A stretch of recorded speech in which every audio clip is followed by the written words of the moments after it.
এখানে 3টা টাকি মাছ ভালোভাবে কেটে বেছে নিলাম, একদম খুব ভালোভাবে পরিষ্কার করে নিলাম। এবার আমি এর মধ্যে একটু তেল নিয়ে নিচ্ছি, তেল নিয়ে ব্রাশ দিয়ে ভালোভাবে মাছের গায়ে তেল মেখে নিচ্ছি।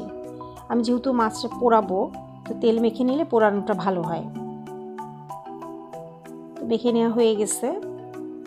আমি কাঁটা চামচে আটকেও পোড়াতে পারবো আর কি। এর মধ্যে আমি কয়েকটা রসুনও নিয়ে নিচ্ছি, কয়েক কোয়া। আমার একটা লোহার শিক আছে, তা আমি কাঁটা চামচ দিয়ে না করে এই লোহার শিকে মাছগুলো আটকে নিচ্ছি। হয়ে গেছে, এইভাবে আমি আটকে নিলাম। এবার চুলায় দিয়ে দিচ্ছি।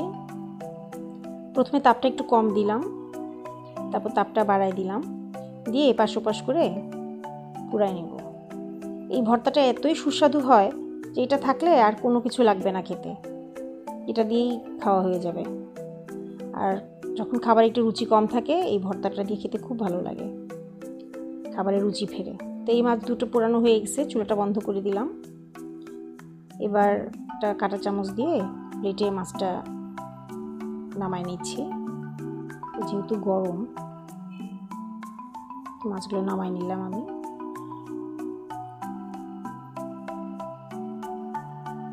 এবার বাকি মাছটাও আমি শিকের সঙ্গে আটকে নিচ্ছি, সঙ্গে রসুনগুলোও আগের মতোই। এবার এগুলো আমি পুড়াই নিচ্ছি। হয়ে গেছে, এগুলো খুলে নিলাম শিক থেকে, কাটা থেকে মাছগুলো খুলে নিচ্ছি। খোলা হয়ে গেছে।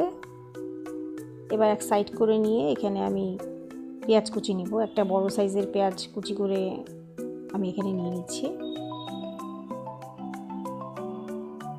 এবার কাঁচামরিচ দিব, আমি 2টা কাঁচামরিচ দিচ্ছি।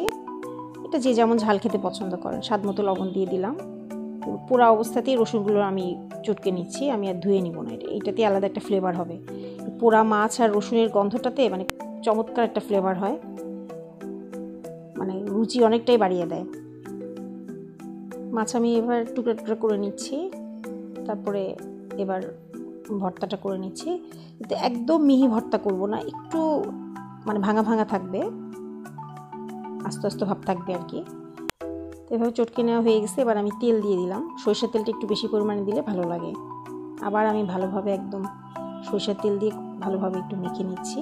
মাছটা একটু একটু আধা ভাঙা থাকবে। তো দেখলেন তো, খুব সহজে পোড়া মাছের ভর্তা হয়ে গেল। এটা টাকি মাছ দিয়ে বেশি ভালো লাগে।